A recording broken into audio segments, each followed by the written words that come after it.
mrembo wetu anaitwa Susan Kihika. Njoro hamjambo.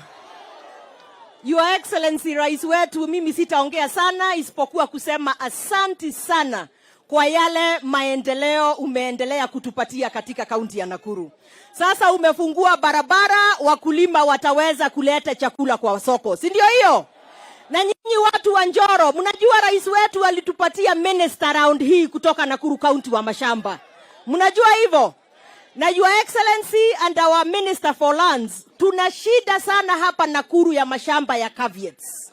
Lakini sasa kwa sababu waziri yako, hiyo manana ni wa Nakuru, lazima anze hapa Jerusalem. Si ndio hiyo? Si ndio hiyo? Na ile ingine Your Excellency ni maneno ya haya maji. Tuliongelesha wananchi wetu wa Nakuru County tukiwaomba kazi, tukawaambia tukiingia shida ya maji tutamaliza. Kwa hivyo Itare Dam ikianza Your Excellency, Nakuru sasa itakuwa sawa na itaendelea kuwa food basket ya this area and for the country.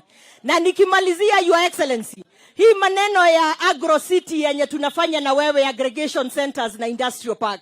Hawa wananchi wetu Your Excellency, shida kubwa sana ni kukosa kazi. Hawa vijana wetu wengi na wanataka kufanya kazi.